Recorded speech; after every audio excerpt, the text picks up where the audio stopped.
Good evening दोस्तों, मैं करण कौशिक आज आपके सामने हरियाणा जीके सीरीज की 5th वीडियो लेके आए हैं। जो ये वीडियो हमारी हिस्ट्री की स्टार्टिंग है डायनेस्टी, राजवंश।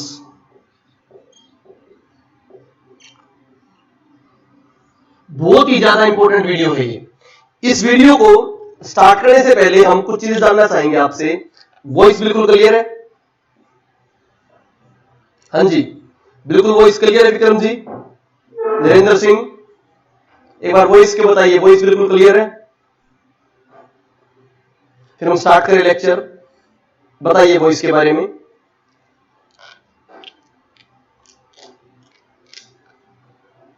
मुकेश, सोनिका जी, साउंड क्लियर है?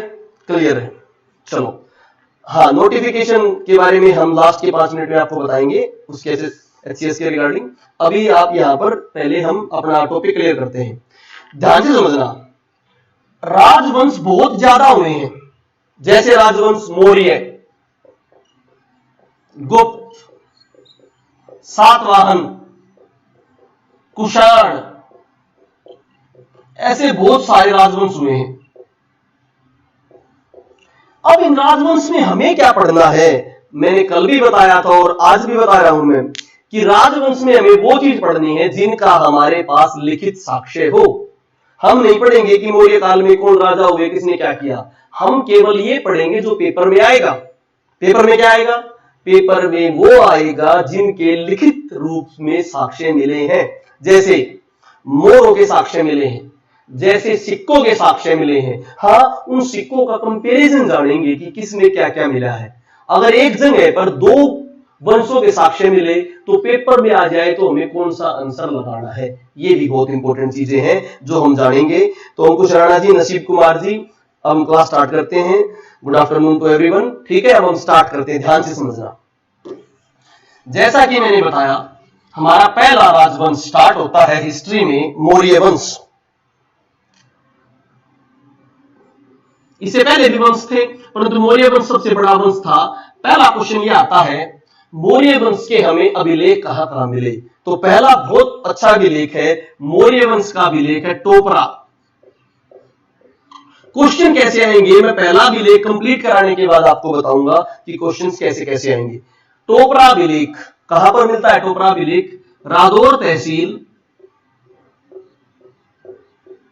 यमुनानगर। बहुत सारी बुक में गलत लिखा हुआ है, ये आंसर आएगा रादौर तहसील, यमुनानगर। टोपरा अभिलेख कहां पर है? रादौर तहसील, यमुनानगर। प्रश्न किस तरह से आएगा? टोपरा प्राचीन काल का अभिलेख किस जिले में है? तो आंसर क्या आएगा? यमुनानगर। ऑप्शन में यमुनानगर भी हो, रादौर भी हो, तो आपका आंसर क्या आएगा? रादौर। दूसरी बात समझिए ध्यान से। दूसरा क्वेश्चन आएगा, टोपरा अभिलेख में क्या था? टोपरा अभिलेख सम्राट अशोक से संबंधित था। दूसरा क्वेश्चन आएगा, किस सम्राट से संबंधित था टोपरा अभिलेख? सम्राट अशोक से। उसके बाद क्या प्रश्न आएगा? टोपरा अभिलेख में टोटल सम्राट अशोक के कितने अभिलेख थे? तो टोटल सम्राट अशोक के 7 अभिलेख थे।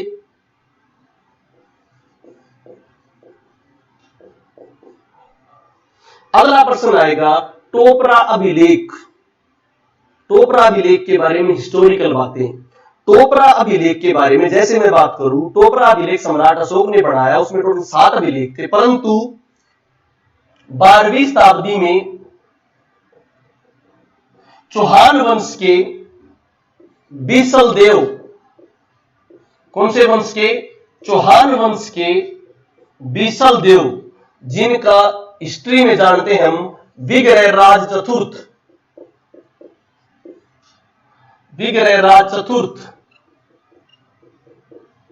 इन्होंने उत्तरी भारत में शासक करने वाले एक जाति थी मलेच्छो, मलेच्छो जाति थी, उसके ऊपर जीत दर्ज की थी। तो इन्होंने अपनी जीत का वर्णन किस अभिलेख में किया है? टोपरा।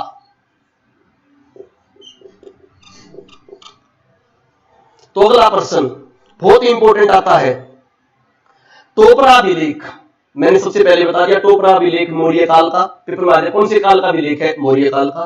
टोपरा अभिलेख में किस सम्राट के बारे में है? सम्राट अशोक।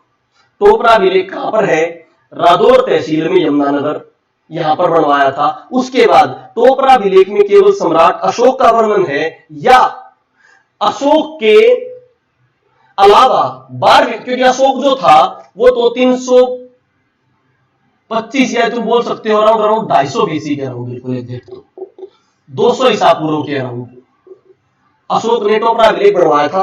परंतु फिर 12वीं शताब्दी, लगभग 1250 साल बाद, ये 12वीं शताब्दी में यहां पर बीसलदेव, चौहान वंश के राजा हुए बीसलदेव, जिनका नाम था विग्रहराज चतुर्थ, उन्होंने मलेच्छों पर जीत की। उस जीत का वर्णन भी किसके ऊपर है? टोपरा अभिलेख। तो टोपरा अभिलेख में एक शासक का वर्णन है, 2 शासकों का। आंसर आ जाए 2 शासक, मूल रूप से अशोक मौर्य काल के और द्वितीय रूप से बीसलदेव विग्रहराज चतुर्थ चौहान वंश के। ये प्रश्न बहुत बार ज्यादा आता है। Clear to you? अगली बात हम करते हैं, ये था हमारा कौन सा अभिलेख? टोपरा अभिलेख। इससे रिलेटेड कुछ अन्य बातें भी बहुत ज्यादा इंपॉर्टेंट, वो भी आपको जरूर जाननी है। ध्यान से समझिए, टोपरा अभिलेख अपने आप नहीं था, अपने आप नहीं पढ़ा गया। 15वीं शताब्दी के अराउंड टोपरा अभिलेख को फिरोज शाह तुगलक, सल्तनत के सम्राट फिरोज शाह तुगलक जी दिल्ली लेकर गए। तो पेपर में आ जाएगा वर्तमान में टोपरा अभिलेख कहां पर है? दिल्ली। तो रादौर तहसील यमुनानगर से दिल्ली कौन लेके गया? फिरोज शाह तुगलक। तो टोपरा अभिलेख को दिल्ली कौन ले गया? फिरोज शाह तुगलक। अलग बातें, सबसे पहले अशोक का कौन सा अभिलेख पढ़ा गया था? तो आंसर आएगा टोपरा। सबसे पहले अशोक का टोपरा अभिलेख पढ़ा गया था। कब पढ़ा गया था? 1837 में। किसने पढ़ा? James Prinsep. James Prinsep. इससे रिगार्डिंग एक क्वेश्चन जरूर हरियाणा जीके में आता है, चाहे वो एचसीएस का एग्जाम हो, चाहे वो एसआई का एग्जाम हो। यहां पर जो हरियाणा जीके हो रही है वो एचसीएस के लिए भी काम में आएगी, हरियाणा कांस्टेबल में भी और हरियाणा एसआई में भी। एचसीएस के लिए सेपरेट हम बजट वाली और पॉलिसी वाली एक अलग से बनाएंगे, जो वीडियो होगी आपकी Haryana GK, otherwise Haryana GK totally आपकी क्या आएगी? काम। Clear you? तो अब हमने टोपरा अभिलेख के बारे में पढ़ा। टोपरा अभिलेख दिल्ली गया, कौन लेके गया? फिरोज शाह तुगलक। टोपरा अभिलेख सबसे पहले किसने पढ़ा? 1837 में। किसने? जेम्स प्रिंसिप ने। Clear to you? इससे रिगार्डिंग ये हमारा टोपरा अभिलेख का सारा वर्णन था। तो टोपरा अभिलेख के बारे में दोबारा रिवाइज करते हैं। टोपरा अभिलेख कहां पर था? स्टार्टिंग में सम्राट अशोक ने, कौन से काल का? मौर्य काल का। उसके बाद कहां पर था? रादौर तहसील यमुनानगर, हरियाणा। उस तहसील में कितने अभिलेख थे अशोक के? 7 अभिलेख थे। उसके बाद हम बात करें टोपरा अभिलेख में क्या अकेले सम्राट अशोक का वर्णन है? नहीं। 12वीं शताब्दी में चौहान वंश के बीसलदेव, जिनको विग्रहराज चतुर्थ भी कहते हैं, उनकी मलेच्छों पर जीत का क्या है? वर्णन है। मलेच्छों क्या थी? एक जाति थी। उसके बाद टोपरा अभिलेख अभी यमुनानगर में है? नहीं है। टोपरा अभिलेख को दिल्ली में फिरोज शाह तुगलक जी लेकर गए थे और वहां पर सबसे पहले अंग्रेजी आपके आर्कियोलॉजिस्ट थे, जेम्स प्रिंसिप, उन्होंने सबसे पहले किस अभिलेख को पढ़ा था? टोपरा अभिलेख। Clear to you? ये सारी बातें हमारी किससे रिगार्डिंग होगी? टोपरा अभिलेख से। ये प्रश्न एफसीएस, एसआई, कांस्टेबल सभी के लिए है। सर हाँ, अंकुर जैन जी, मेरा क्वेश्चन बता दो अशोक का रिलेटेड। क्या क्वेश्चन था आपका? अशोक की डैड की हत्या किसने की थी? अशोक के डैड की हत्या किसी ने नहीं की थी। अशोक के डैड वैसे ही मारे गए थे। और ये रियलिटी में बुक्स वगैरह में या मूवीज वगैरह में दिखाते हैं कि अशोक ने अपने 99 भाइयों को मारा, ऐसा कुछ नहीं था। मैंने कल भी बताया था, अशोक के जो डैड थे बिंदुसार, उनकी हत्या किसी ने नहीं की थी। बिंदुसार बीमार होकर मरे थे। हाँ, ये था कि अशोक ने अपने भाई सुसीम की हत्या की थी। ये बहुत इंपॉर्टेंट है। सुसीम की हत्या किसने की थी? अशोक ने। Clear to you? हाँ, अशोक अपने पिता की इच्छा के विरुद्ध सम्राट जरूर बना था। ठीक है अंकुर जैन जी, और कोई डाउट? ठीक है, चलो हम स्टार्ट करते हैं भाई। ये हमारा टोपरा अभिलेख वाला क्वेश्चन क्लियर हुआ। अब हम मौर्य काल के और अभिलेख पढ़ेंगे। मौर्य काल का एक अन्य जो है साक्ष्य, अन्य अभिलेख मौर्य काल का शुद्ध अभिलेख। शुद्ध अभिलेख कहां पर है? ये भी यमुनानगर में है, जगाधरी यमुनानगर। और इस अभिलेख के नाम से यहाँ पर गांव का नाम भी क्या पड़ गया, सुध। तो पेपर में यमुनानगर और जगाधरी आए तो आंसर क्या लगाओगे, जगाधरी, और जगाधरी और सुध आए तो आंसर क्या लगाओगे, सुध। यह अभिलेख भी किस काल का है, मौर्य काल का। अब बात करते हैं इस अभिलेख में किस चीज का वर्णन है। इस अभिलेख में हिंदी की 12 खड़ी भाषा का वर्णन है। पेपर में आता है 12 खड़ी भाषा का वर्णन किस अभिलेख में है, तो आपका आंसर क्या आएगा, 12 खड़ी भाषा का वर्णन सुध अभिलेख में है। सुध अभिलेख कहां पर है, यमुनानगर में। दूसरा क्वेश्चन बनेगा सुध अभिलेख किस काल का है, तो आंसर क्या आएगा, मौर्य काल का। ये पेपर में भी आ सकता है विसर्ग, अक्षर, ये भी पूछ सकता है, विसर्ग, अक्षर इत्यादि शब्द किस अभिलेख में वर्णित है, तो आंसर क्या आएगा, सुध अभिलेख। Clear to you. तो सुध अभिलेख के बारे में क्लियर हो गया भाई, ठीक है भाई। बट खारवेल राजा को हराया था अशोक ने, कलिंग युद्ध में खारवेल राजा को हराया था, ठीक है। अंकुर जैन जी, अशोक ने कलिंग युद्ध में खारवेल राजा को हराया था। अंकुर जैन जी आप अपने क्वेश्चंस को ना, जैसे अपने क्वेश्चन आप रख लीजिए सारे, जब मैं लास्ट में 5 मिनट देता हूं आप मेरे से सारे क्वेश्चन पूछ लिया करो, ठीक है। क्लियर भाई। ये जो इंफॉर्मेशन दे रहा हूं बहुत ही ज्यादा इंपॉर्टेंट है, इनसे रिगार्डिंग क्वेश्चन गलत होते हैं बच्चों की।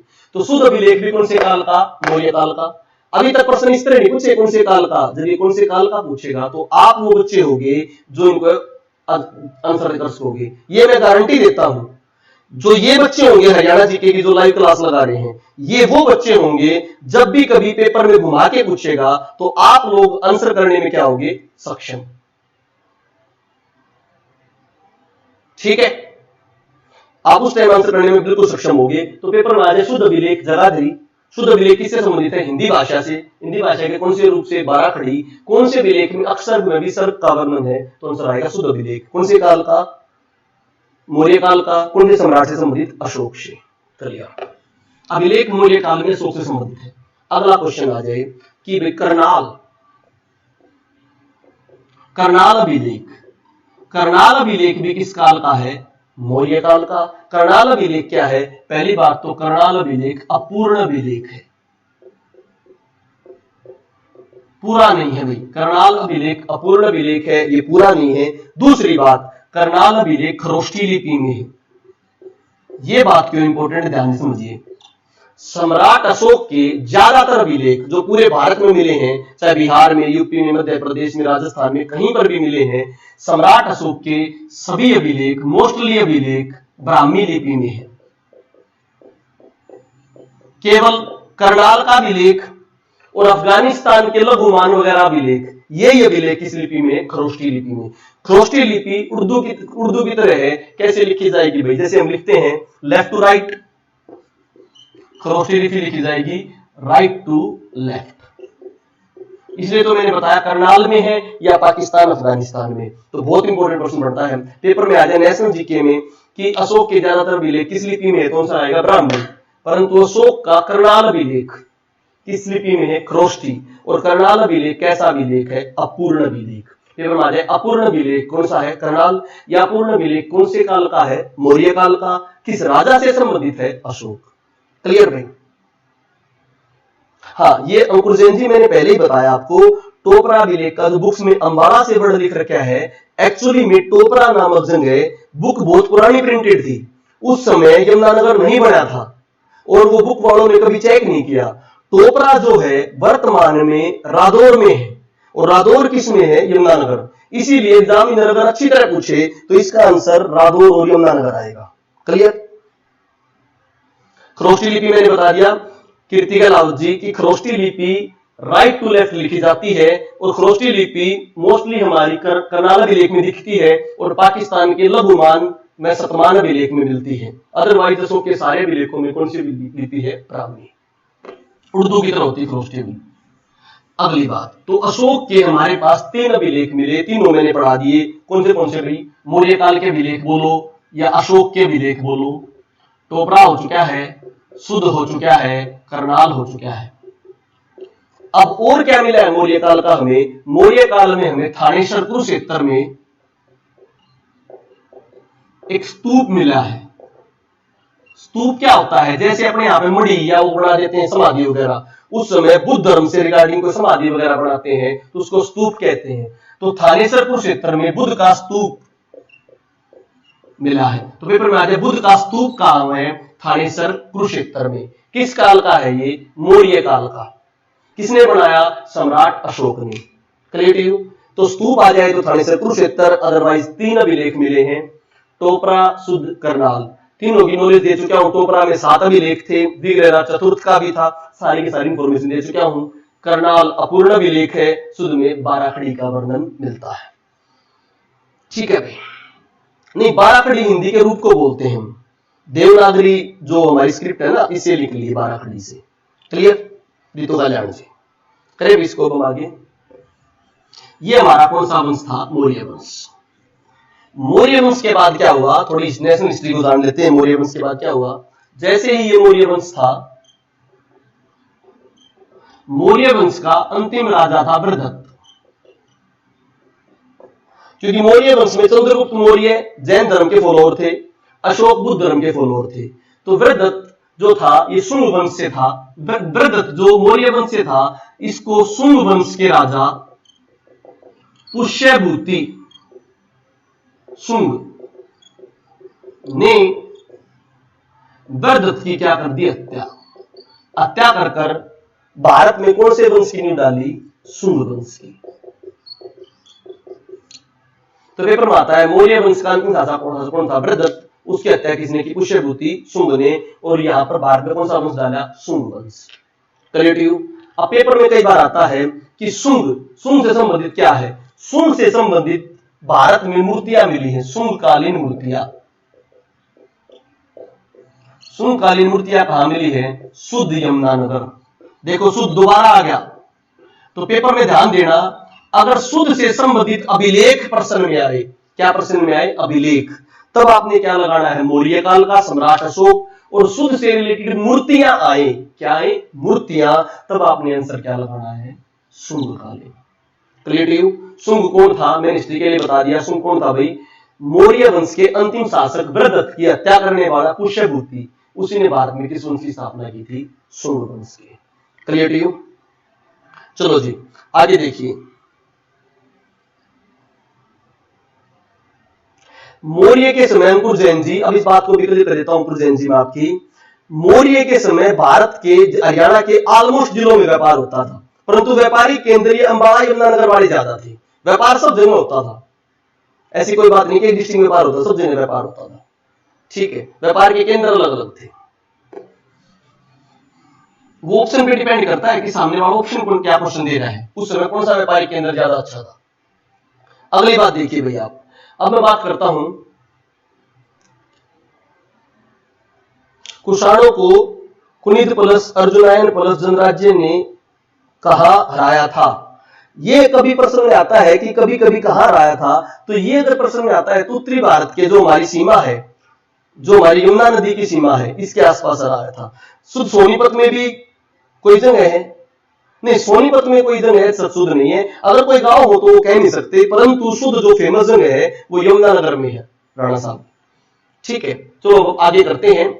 जैसे भारत में मौर्य के बाद शुंग वंश आया, उसी समय मौर्य शासन स्ट्रॉन्ग था, तो कमजोर होने के बाद बहुत सारे बाहर के आक्रमणकारी आए। बाहर के आक्रमणकारियों में कौन कौन आए, इसको जरा ध्यान से देखिए।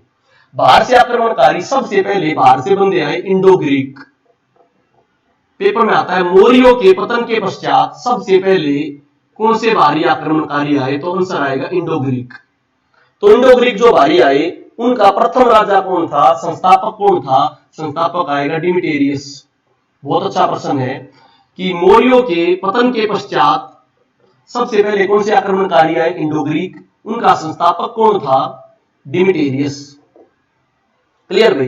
अब उनमें फेमस राजा कौन सा हुआ? फेमस जो राजा हुआ है इंडो ग्रीक में, वो हुआ है राजा मिनांडर।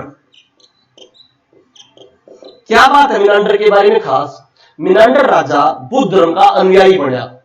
उस समय बुद्धों के गुरु होते थे नागसेन, बुद्ध गुरु। बुद्ध धर्म के एक गुरु थे नाग गुरु। ये महात्मा बुद्ध के पश्चात की बात है। नागसेन ने, मिनांडर ने नागसेन से कुछ प्रश्न पूछे और नागसेन ने धर्म की परिभाषा मिनांडर राजा को समझाई। उससे रिलेटेड एक पुस्तक बनी हुई है और पुस्तक को बोलते हैं मिलिंद पनो। मिलिंद मैंने मिनांडर, पन्नो मैंने प्रश्न। मिलिंद पन्नो ये संस्कृत की पुस्तक है जिसमें राजा मिनांडर द्वारा पूछे गए प्रश्न नागसेन बुद्धाचार्य से और उनके द्वारा दिए गए आंसर है। तो ये भी हरियाणा में बहुत ज्यादा इंपैक्ट डालती है। तो पेपर में आ जाए कि जो इंडो ग्रीक के फेमस राजा कौन से हुए, तो कौन से थे? मिनांडर। तो मिनांडर राजा के बारे में भी हरियाणा में बताया जाता है। और मिनांडर राजा से संबंधित क्या तथ्य है? मिनांडर राजा ने बुद्ध आचार्य नागसेन से प्रश्न पूछे और उनके प्रश्नों के संकलन की पुस्तक बनाई गई है जो नेशनल जीके के पॉइंट ऑफ व्यू से बहुत ज्यादा इंपॉर्टेंट है। उस पुस्तक का नाम क्या है? मिलिंद पन्नो। किस भाषा की है? संस्कृत की। हाँ, पुष्यमित्रा, पुष्यभूति, ठीक है। या सॉरी, ये बिल्कुल अच्छी बात कही आपने, ये पुष्यमित्रा था, जो गलती से पुष्यभूति निकल गया, पुष्यमित्रा था। बिल्कुल राइट हो आप। क्या नाम आपका? कपिल शर्मा जी। यू आर बिल्कुल एब्सोल्युटली राइट। मेरे दिमाग में वैसे पुष्यभूति निकल गया, वो पुष्यमित्रा था। बिल्कुल क्लियर। जिसने वृद्धत की हत्या की थी वो पुष्यभूति नहीं, पुष्यमित्रा था। शाबाश कपिल शर्मा, शाबाश। ठीक है, it's a slip of my टंग कि उसमें पुष्यभूति दिमाग में बार बार आ रहा था, कि पुष्यभूति वर्धन वंश से रिगार्डिंग है, वो दिमाग में घूम रहा था। ठीक है, शाबाश। अब हम बात करते हैं भाई। तो मैंने बताया मिनांडर ने नागसेन से रिलेटेड प्रश्न पूछे, उन प्रश्नों का किसमें संकलन है? संस्कृत भाषा की पुस्तक में, मिलिंद पन्नो में। Clear to you? ये बहुत इंपॉर्टेंट था इंडो ग्रीक। अब आते हैं इंडो ग्रीक के सिक्के कहां मिले। इंडो ग्रीक के सिक्के हमें रोहतक, खोखराकोट,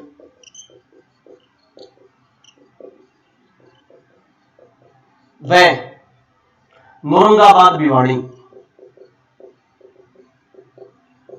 यहां पर किस राजवंश के सिक्के मिले? इंडो ग्रीक के सिक्के मिले। अब आपको रिवाइज करना है, बहुत ही इंपॉर्टेंट प्रश्न पूछ रहा हूं मैं। इंडो ग्रीक के सिक्के कहां मिले? रोहतक, खोखराकोट, औरंगाबाद, भिवानी। अब एक बात, हाँ sir, education city of Haryana, NK Jwala ji, मैंने बोला था बाद में पूछना, तो फिर भी मैं आपको बता देता हूं। एजुकेशन सिटी ऑफ हरियाणा आए तो लिखना सोनीपत, और एजुकेशन हब आए तो लिखना रोहतक। क्लियर एनके साहब? क्लियर भाई? ये तेजस बबलू जी नहीं, एजुकेशन सिटी आए सोनीपत और एजुकेशन हब आए तो आपने आंसर क्या देना है?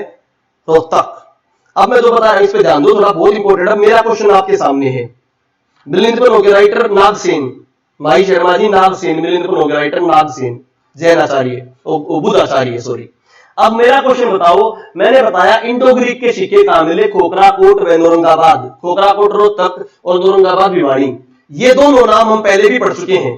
किस वंश से रिलेटेड हमने दोनों नाम पढ़े थे? ध्यान से बताओ भाई, ध्यान से बताओ। रोहतक, खोखराकोट और औरंगाबाद भिवानी, जहां पर इंडो ग्रीक साम्राज्य के सिक्के मिले हैं, वो हमने पहले भी कहां पढ़े थे? आंसर बताओ भाई, आंसर बताइए भाई जल्दी। हमने पहले भी खोखराकोट, रोहतक और औरंगाबाद भिवानी पढ़े हैं। कहां पर पढ़े हैं भाई? आंसर बताइए जल्दी।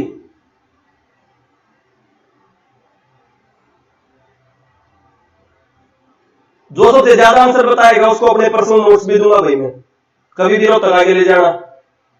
अब देखो कौन सा आंसर बताता है जल्दी।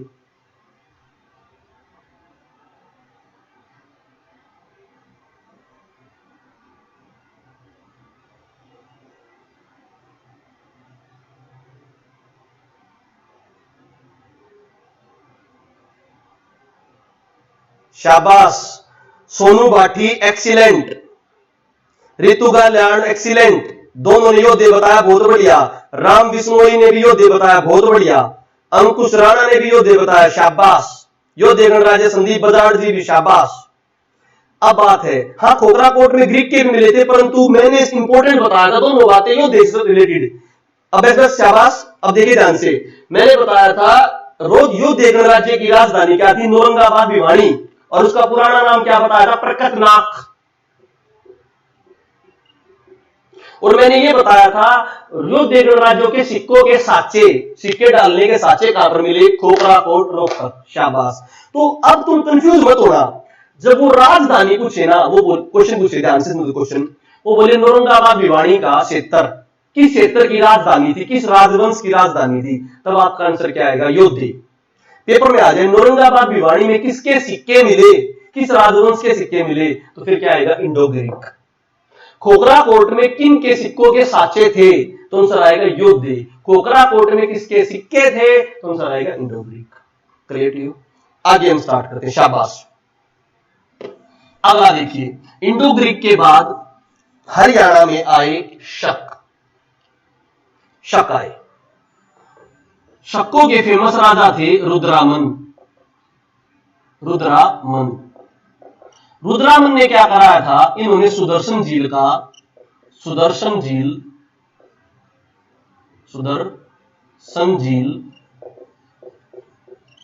पुनर्निर्माण कराया था। बहुत बार पेपर में आता है नेशनल जीके में। सुदर्शन झील बनवाई किसने थी, चंद्रगुप्त मौर्य ने। तो पेपर में आ जाए, सुदर्शन झील बनवाई चंद्रगुप्त मौर्य ने थी और उसका पुनर्निर्माण किसने कराया था, रुद्रामन ने।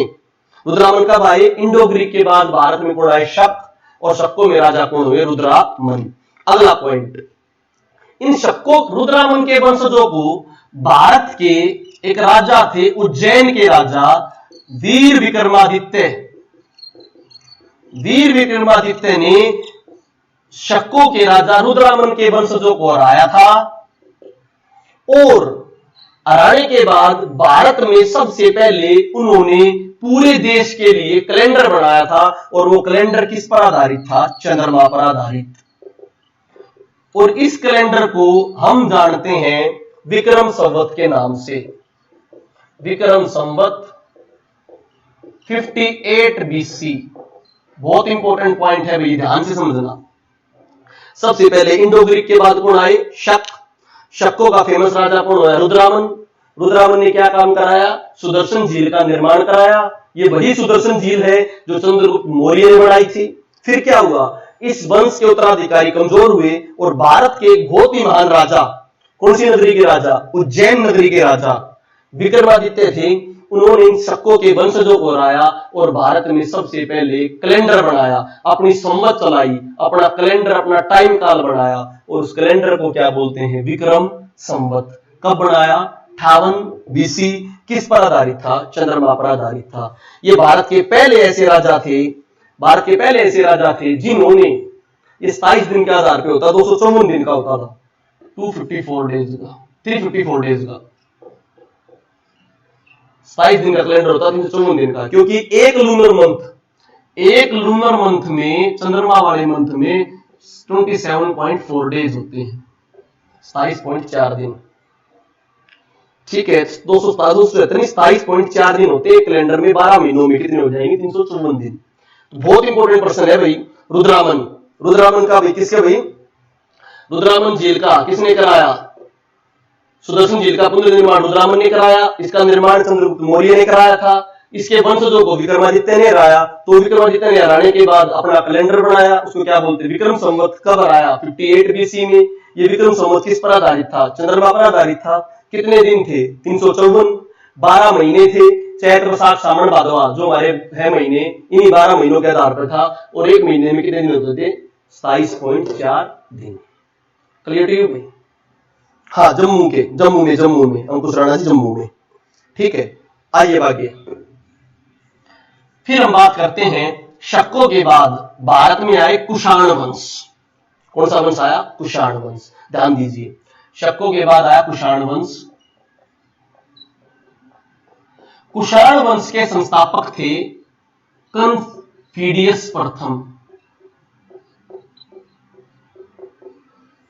जिस प्रकार इंडो ग्रीक के संस्थापक थे डेमेट्रियस और फेमस राजा थे मिनांडर, इसी प्रकार कुषाण वंश के स्थापक थे कन्फिडियस और इनका फेमस राजा था कनिष्क। कनिष्क के बारे में हम पहले भी पढ़ चुके हैं। राजा कनिष्क ने योद्धों को हराया था, बहुत इंपॉर्टेंट था, मैंने बताया था, योद्धों को हराया था। फिर इस कनिष्क ने हमारे यहां के वंशजों को हरा दिया, विक्रमादित्य के वंशजों को हरा दिया। और कनिष्क ने फिर अपना कैलेंडर चलाया और कनिष्क के कैलेंडर को बोलते हैं शक संवत। जो शक संवत है ये कब आती है, 78 AD। वो थी 58 BC, 58 ईसा पूर्व, ये 78 AD। शक संवत किसने चलाई, कनिष्क ने। कनिष्क कौन से वंश का था, कुषाण वंश का। कनिष्क ने अपने यहाँ के उज्जैन के वंशजों को हरा दिया विक्रमादित्य के और पुनः संवत चलाया 78 AD में शक संवत। ये जो कैलेंडर था ये सूर्य पर आधारित था। और इसमें कितने दिन होते थे? 365.4 दिन। और शक संवत ही हमारा राष्ट्रीय पंचांग है। तो भारत का राष्ट्रीय पंचांग कौन सा है? शक संवत। पेपर में आ जाए शक संवत। तो हमारा राष्ट्रीय पंचांग कौन सा है? Shaka Samvat 78 AD after death of Jesus Christ. 78, जैसे आज है 2018 एडी, वैसे थी 78 एडी। क्लियर टू यू भाई? आगे बात सुनिए भाई। तो कुषाण वंश के राजा थे कन्फिडियस प्रथम, संस्थापक। उनमें मेन राजा हुए कनिष्क। कनिष्क ने उज्जैन वंश के विक्रमादित्य के वंशजों को हराया। हराने के बाद शक संवत चलाई। कब? 78 एडी में। ये किस पर आधारित थी? सूर्य पर आधारित। कितने दिन से? 365.4 दिन। और ये हमारा क्या है? राष्ट्रीय पंचांग। Clear to you? ये हमारे किसके बारे में होगा? कुषाण के बारे में। अब इसको हम करते हैं। अब एक इंपॉर्टेंट पॉइंट देखिए, कुषाण से संबंधित या कनिष्क से संबंधित हरियाणा में क्या क्या साक्ष्य मिले? ध्यान से। पहली बात तो कनिष्क ने सोने के सिक्के चलाए। तो पेपर में आ जाए सोने के सिक्के किस राजा ने चलाए? कनिष्क ने। और पेपर में यह आ जाए ज्यादातर सोने के सिक्के किस राजवंश ने चलाए? ज्यादातर सोने के सिक्के आ जाए तो गुप्त वंश। परंतु यह है कि सबसे पहले सोने के सिक्के किसने चलाए? तो क्या आएगा? कनिष्क। कनिष्क कौन से वंश का? कुषाण वंश का। कुषाण वंश का कनिष्क, इन्होंने सोने के सिक्के चलाए। परंतु ज्यादातर जो सिक्के वो किसने आए? गुप्त वंश ने। अब पेपर में आता है यहां पर सोने के सिक्के कहां मिले? कनिष्क के सोने के सिक्के मिले मिथ्याथल भिवानी। तो मिथ्याथल भिवानी हड़प्पा का साक्ष्य भी था, और मिथ्याथल भिवानी में कनिष्क के क्या मिले? सोने के सिक्के। क्लियर भाई? आगे बात करते हैं कनिष्क की कुषाण कालीन मूर्तियां कहां मिली है? कुषाण कालीन मूर्तियां आ जाए, कुषाण कालीन मूर्तियां, तो आंसर आएगा रोहतक। कुषाण के सिक्के आए तो मिथ्याथल भिवानी, और कुषाण की मूर्तियां आ जाए तो रोहतक। अगला एक प्रश्न आता है कुषाण शैली का द्वार स्तंभ। कुषाण शैली का द्वार स्तंभ भाई, गेट पे नकाशी, पूरा गेट, जैसे भिवानी में गेट है इस प्रकार रोहतक में एक पहले गेट होता था। कुषाण शैली का द्वार स्तंभ वो कहां पर है? रोहतक। तो कुषाण से संबंधित 3 साक्ष्य मिले हरियाणा में। कहां मिले? मूर्तियां मिली। मूर्तियां कहां मिली? रोहतक में। उसके अलावा क्या मिला भाई? कुषाण का द्वार स्तंभ मिला। ये भी कहां पर मिला? रोहतक में। और मैंने क्या बताया? कुषाण कालीन मूर्तियां रोहतक, कुषाण शैली का द्वार स्तंभ रोहतक, और कनिष्क के सोने के सिक्के ये कहां पर मिले? मिथ्याथल भिवानी।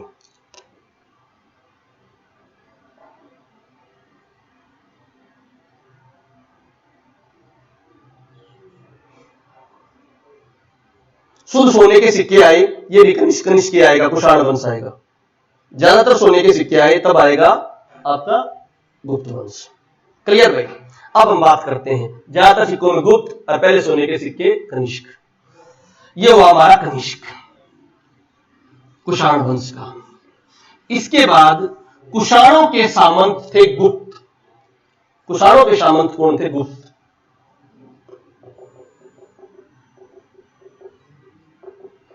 मतलब कुषाणों के जमींदार थे गुप्त। गुप्तों के बारे में, गुप्तों के समय भारत का, प्राचीन भारत का श्रवण काल बोलते हैं। प्राचीन भारत का श्रवण काल, इसमें बहुत सारे मंदिर मिलेंगे, हिंदू धर्म के साक्ष्य मिलेंगे। मंदिर मिलेंगे, हिंदू धर्म के साक्ष्य मिलेंगे। क्योंकि आज हमने काफी साक्ष्य पढ़ लिए। हमने मौर्य के पढ़ लिए, हमने शक्कों के पढ़ लिए, रुद्रामन के पढ़ लिए, हमने कनिष्क के पढ़ लिए, काफी साक्ष्य हो चुके हैं। ताकि आपके साक्ष्य इंटरमिक्स ना हो, क्योंकि गुप्तों के साक्ष्य, हम हर्षवर्धन के साक्ष्य आराम से नेक्स्ट लेक्चर में पढ़ेंगे। क्योंकि नेक्स्ट लेक्चर में ताकि गुप्तों के साक्ष्य और हर्षवर्धन के साक्ष्य हो जाएंगे, और यहाँ पर आपके मौर्य साक्ष्य और आपके इंडो ग्रीक साक्ष्य, शक साक्ष्य, कुषाण वंश के साक्ष्य हो गए। मैंने कुषाण गुप्त स्टार्ट करके छोड़ दिया है कि गुप्त कौन थे? कुषाणों के सामंत, और प्राचीन भारत का श्रवण काल बोलते हैं गुप्त काल को, और यहाँ पर मंदिर और हिंदू धर्म के अवशेष मिले थे। अब किसी का कोई डाउट हो तो मेरे से पूछ सकते हो। तेजस जी प्लीज मेरा नाम लो। क्या बताइए तेजस जी, क्या क्वेश्चन था आपका? तेजस जी कोई क्वेश्चन हो तो बताइए। सामंत मीन्स सर, सामंत होता है जो जागीरदार जैसे मतलब कोई बड़ा राजा होता था तो अपनी जमीन जागीरदारी के रूप में दे देता था, सामंत उसको टैक्स कलेक्ट करके देते थे। फिर जब राजा कमजोर होते थे तो यही सामंत उनके ऊपर अटैक कर देते थे। जब कुषाण कमजोर हुए तो श्रीगुप्ता ने, किसी गुप्ता ने, श्रीगुप्ता ने कुषाणों का शासन खत्म कर दिया और गुप्त वंश की क्या डाली, नींव। अब जब गुप्त कमजोर हो जाएंगे तो पुष्यभूति जो वर्धन वंश के राजा है वो गुप्तों को मार देंगे, गुप्तों के लास्ट वंशज को, और कौन सा वंश डाल देंगे, वर्धन वंश। क्लियर? सामंत होते जागीरदार। और बोलिए भाई कोई। कल वाली वीडियो नहीं मिल रही, मिल जाएगी, देख लीजिए, उसकी कर्ण को सर्च करके डाल दी मैंने, लाइव क्लास 4 मिल जाएगी। और बताइए। अच्छा, एचसीएस के बारे में बताने वाली बात थी। एचसीएस का हमने पता किया है, जो ब्रोशर में डिटेल है वो भाई ऑनलाइन अवेलेबल होगी, वो में कल अवेलेबल हो जाएगी। कल कंप्लीट आपको एचसीएस की डिटेल दे दी जाएगी। हाँ, श्रीगुप्ता फाउंडर था। अच्छा, किसी को कोई इंग्लिश वर्ड पूछना हो तो डायनेस्टी वगैरह, फाउंडर वगैरह मेरे से पूछ सकते हो, उसी टाइम बता दिया जाएगा। ठीक है जी। और कोई क्वेश्चन हो बताइए। आज आपको क्लियर हो गया होगा ना कि कैसे इंडो ग्रीक आए, कैसे मौर्यों का खात्मा हुआ, मौर्यों के खात्मा होने के बाद शुंग वंश आया, और फिर आक्रमणकारी आए, इंडो ग्रीक आए, शक आए, कुषाण आए, कुषाणों का खत्म हुआ तब गुप्त आएंगे। अच्छा, book for HCS, book for HCS की मैं कल जब उसकी वीडियो बनाऊंगा, क्योंकि उसमें नोटिफिकेशन में देखेंगे कि मेंस में क्या सिलेबस है, मेंस का सिलेबस देख के आपको बुक के बारे में कंप्लीट बताया जाएगा। और बताइए भी किसी को कोई बिल्कुल doubt, each and every doubt clear होना चाहिए सबका ईच एंड एवरी डाउट, कोई भी डाउट नहीं रहना चाहिए। कितने भी देखो, कोई भी फैक्चुअल कोई इंफॉर्मेशन होगी, नहीं पता होगा, बिल्कुल चेक करके बताएंगे। कंसेप्चुअल कोई भी इंफॉर्मेशन पूछ सकते हो आप। हाँ, नायब तहसीलदार के लिए मोर देन इनफ है। यहां से आपकी हिस्ट्री और हरियाणा जीके कवर हो जाएगी। फिर इसके बाद हम ज्योग्राफी कराएंगे तो नेशनल ज्योग्राफी भी साथ ही साथ करा देंगे। चलो भाई बजाड़ साहब और बताइए। Thank you Bajad ji.